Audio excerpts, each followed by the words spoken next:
Hello students, आज हम Hindi grammar में सर्वनाम के बारे में पढ़ेंगे।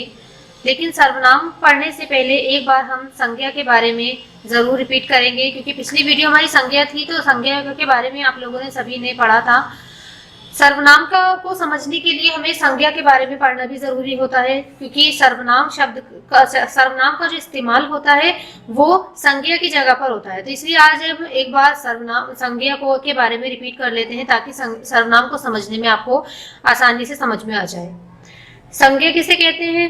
संज्ञा नाउन यानी कि किसी व्यक्ति, प्राणी, वस्तु, स्थान को या भाव को के नाम को संज्ञा कहते हैं। जैसे कि व्यक्ति में किसी का भी नाम हो सकता है, सचिन हो सकते हैं, जवाहरलाल नेहरू हो सकते हैं, और हमारे भीम हो सकते हैं। मतलब इस तरीके से कोई भी पर्टिकुलर नाम हो सकता है। वस्तु में कलम, बोर्ड, टेबल और हमारा पेन हो सकता है, पेंसिल हो सकता है। वस्तु में भी हमारी कोई भी चीज हो सकती है। स्थान हमारा दिल्ली, चेन्नई, रामपुर, भोपाल एक्सेट्रा स्थान हमारा। उसके बाद प्राणी हमारी तितली, घोड़ा, दादा दादी, माता पिता, इस तरीके से हो सकता है। गुण में ईमानदारी, सच्चाई। गुण तो हमारे अच्छे भी होते हैं और बुरे भी होते हैं, क्वालिटी हमारी, तो ईमानदारी, सच्चाई। और उसके बाद फिर भाव, दया, क्रोध। ठीक है, तो ये हमारी संज्ञा हो गई। संज्ञा के को हम किसी व्यक्ति, वस्तु, प्राणी, स्थान के नाम को संज्ञा कहते हैं। अब आपको सर्वनाम के बारे में बताते हैं। सर्वनाम आप बहुत अच्छे से समझ लेंगे, क्योंकि सर्वनाम का इस्तेमाल जो किया जाता है वो संज्ञा की जगह पर किया जाता है। तो हमारा है सर्वनाम प्रोनाउन। सर्वनाम संज्ञा के स्थान पर प्रयुक्त होने वाले शब्दों के सर्वनाम कहते हैं। होने वाले शब्दों को सर्वनाम शब्द का अर्थ होता है सबके नाम। ठीक है, आप सोचेंगे कि सबके नाम एक जैसे कैसे हो सकते हैं? तो इनका जो यूज होता है, इस्तेमाल होता है, इनका प्रयोग प्राय सभी संज्ञा शब्दों के लिए किया जाता है। जहां जहां संज्ञा शब्द आएगा वहां पर इसका सर्वनाम का इस्तेमाल किया जाएगा। जैसे हमारा उदाहरण है यहाँ पे, वे मेरे भाई हैं, मैं आगरा जाऊंगा, मैं वहां से पेठा लाऊंगा। तो यहाँ पे आपने देखा ये वे, मैं आया है। तो अगर हम यहाँ पे किसी का नाम लगा देते, राम मेरे भाई हैं, राम आगरा जाएगा, राम वहां से पेठा लाएगा, तो वो हमारा संज्ञा हो जाता है। लेकिन संज्ञा की जगह पे हमने वे में का इस्तेमाल किया है, तो ये हमारा सर्वनाम कहलाएगा। उदाहरण हमारे, आज राम का जन्मदिन है, राम ने अपने दोस्तों को बुलाया, राम का एक दोस्त राम के लिए उपहार में एक गमला लाया, राम को गमला अच्छा लगा। अब आप देख रहे हैं इसमें ये जो राम शब्द है, नाम, ये बार बार इस्तेमाल किया जा रहा है, तो ये थोड़ा अटपटा सा लग रहा है बोलने में। अब हम इसे इस तरीके से पढ़ के देखेंगे। आज राम का जन्मदिन है, उसने अपने दोस्तों को बुलाया, उसका एक मित्र उपहार में उसके लिए एक गमला लाया, उसे वे गमला बहुत पसंद आया। तो अब आप ये देख रहे हैं कि हमने यहाँ पर ये जो राम राम नाम आ रहा था बार बार, हमने राम की जगह पे उसने, उसका, उसे का इस्तेमाल किया है। तो ये क्या सर्वनाम का इस्तेमाल हो रहा है यहाँ पे संज्ञा की जगह पे, तो ये हमारे सर्वनाम कहलाएगा। इसके बाद है हमारा सर्वनाम के भेद। सर जैसे कि हमारे संज्ञा कितने प्रकार की थी, उसी तरीके से हमारे सर्वनाम के भेद हैं। सर्वनाम के 6 भेद होते हैं। आप इन्हें अच्छे से देखिए और समझिए और इसे याद भी रखिएगा।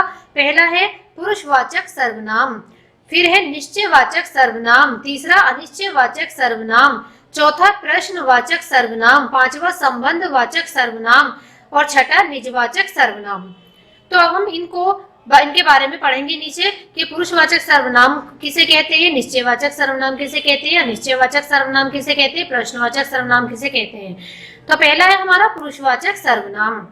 बच्चों, आज मैं तुम्हें प्रेमचंद के बारे में बताऊंगा, वे हिंदी के सर्वश्रेष्ठ कहानीकार थे। तो अब आप इसमें देखेंगे जो हमारे वाक्य दिए गए हैं, इसमें मैं, तुम्हें और वे का सर्वनाम शब्दों का प्रयोग किया गया है।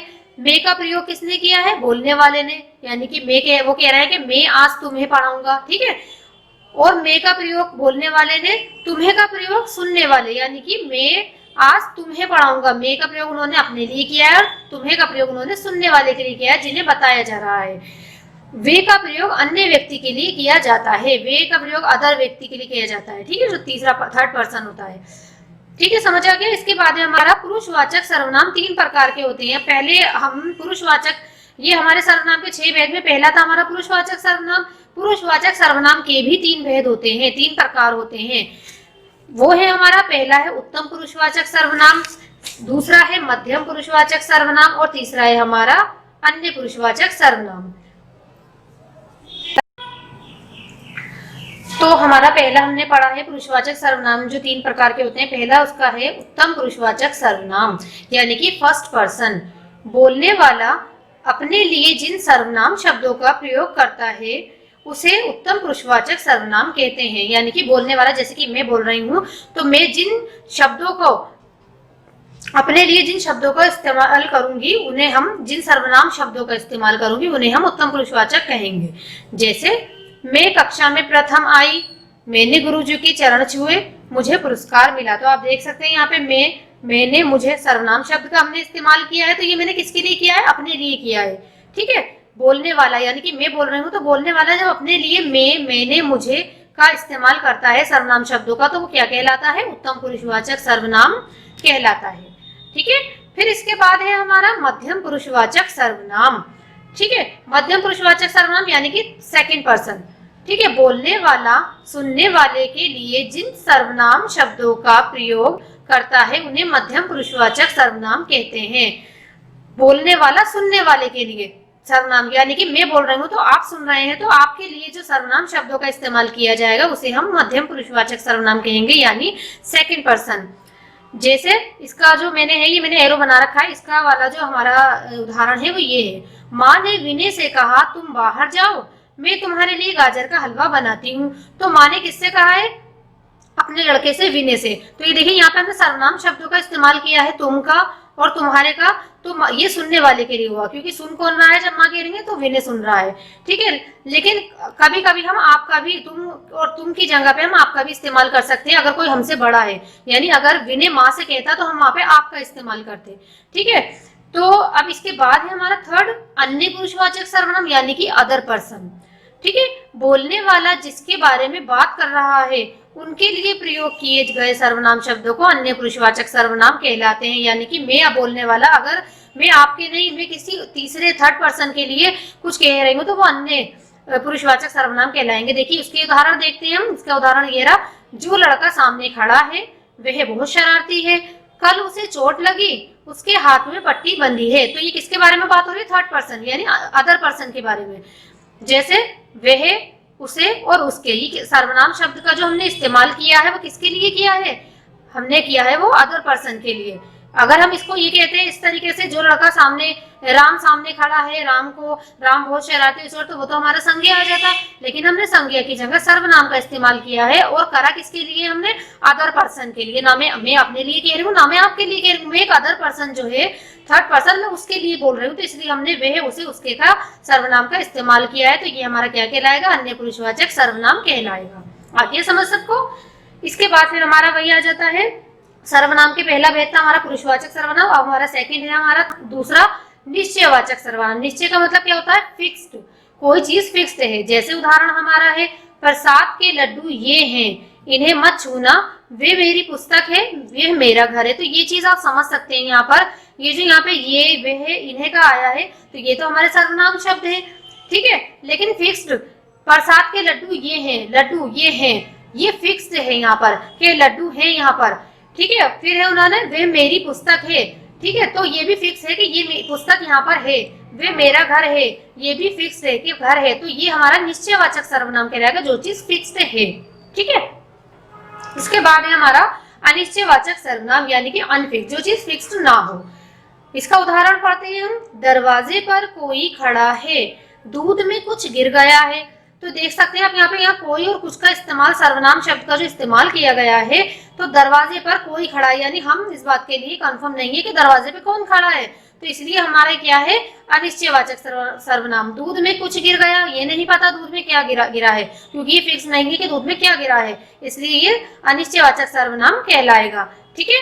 फिर थर्ड है हमारा प्रश्नवाचक सर्वनाम। प्रश्नवाचक सर्वनाम से आप समझ सकते हैं, यानी क्वेश्चन, जहाँ पर कोई क्वेश्चन किया जा रहा हो, जहाँ पर कोई भी सवाल किया जा रहा हो। उदाहरण, तुम यहाँ क्या कर रहे हो, यह सामान किसका है। तो आप इसमें देख सकते हैं कि क्या और किसका, ये हमारे क्वेश्चन यानी सवाल पूछने का भाव प्रकट कर रहे हैं कि यहाँ पर सवाल पूछा जा रहा है कि तुम यहाँ क्या कर रहे हो और ये सामान किसका है। तो ये हमारा क्या कहलाएगा? प्रश्नवाचक सर्वनाम। फिर चौथा है हमारा संबंधवाचक सर्वनाम। संबंध का समझ रहे हैं, जो चीज अटैच होती है एक दूसरे से। इसके उदाहरण है हमारा, जो मेहनत करता है वही सफल होता है, जैसा बोओगे वैसा काटोगे। तो आप देख सकते हैं कि जो वही जैसा वैसा है, तो ये एक शब्द को, एक वाक्य को दूसरे वाक्य से अटैच कर रहे हैं, यानी संबंध बना रहे हैं इसके। जो मेहनत करता है वही सफल होता है, ठीक है। तो ये इस वाक्य से ये वाली लाइन इस लाइन से जुड़ी है, संबंध बना हो रहा है इसका इससे। तो ये हमारी क्या कहलाएगी? संबंधवाचक सर्वनाम, ठीक है। इसके बाद है हमारा छठा निजवाचक सर्वनाम। निजवाचक सर्वनाम का उदाहरण है, मैं अपना काम कर चुका हूँ, तुम्हें भी अपने आप, तुम भी अपने आप करो। सबको अपना काम स्वयं करना चाहिए। तो इसमें यहाँ पे अपना, अपने का जो इस्तेमाल किया जा रहा है और आपका वो हम अपने लिए कर रहे हैं, ठीक है। जहां पर अपने लिए इस्तेमाल किया जाता है, जैसे कि मैं अपना काम कर चुकी हूँ और अब आप अपना काम अपने आप करो, सबको अपना काम स्वयं करना चाहिए। तो ये हमारा क्या कहलाएगा? निजवाचक सर्वनाम कहलाएगा। तो जैसा कि हमने अभी संज्ञा के बारे में रिपीट करा था कि संज्ञा क्या होती है, संज्ञा के कितने प्रकार हैं, और सर्वनाम का जो इस्तेमाल होता है वो संज्ञा की जगह पर होता है। तो अब आप इस बात को अच्छे से समझ गए होंगे कि संज्ञा के कितने भेद होते हैं। और संज्ञा के अंदर जो हमारा पहला है पुरुषवाचक सर्वनाम, उसके 1, 2, 3 यानी कि उत्तम पुरुषवाचक, मध्यम पुरुषवाचक और अन्य पुरुषवाचक, फर्स्ट पर्सन, सेकंड पर्सन और अदर पर्सन, ये इसके 3 प्रकार ये हैं। तो अब आपको जो होमवर्क है सभी स्टूडेंट्स, पहले तो आप इस वीडियो को अच्छे से देखिएगा, समझिएगा और बहुत ही अच्छे से इसे समझिएगा। उसके बाद हम अपने होमवर्क की तरफ चलते हैं। तो आपका जो आज का होमवर्क है, सभी स्टूडेंट्स अपनी डायरी नोट कर लीजिए। आपको आज सर्वनाम के बारे में लिखना है, सर्वनाम की परिभाषा लिखनी है। उसके बाद आपको सर्वनाम के 6 भेद बताए हैं, उन 6 भेद के ऊपर आपको 10-10 वाक्य कॉपी में करने हैं। और जो हमारा पहला भेद है पहला है पुरुषवाचक सर्वनाम, जो उसके 3 प्रकार ये बता रखे हैं, उत्तम पुरुषवाचक, मध्यम पुरुषवाचक और अन्य पुरुषवाचक। इसके ऊपर भी आपको 10-10 वाक्य बनाकर लाने हैं विद उदाहरण के साथ, ठीक है। और सभी स्टूडेंट्स अच्छे से इसे काम को साफ सुथरा अपनी कॉपी में करेंगे और इन वाक्यों को बनाने के साथ साथ आपको याद भी करना है। तो उम्मीद करती हूँ आपको वीडियो अच्छी लगी होगी और सभी स्टूडेंट्स इस वीडियो को अच्छे से ध्यान से देखें और अपना काम, होमवर्क अपना कॉपी में कंप्लीट करें। Thank you.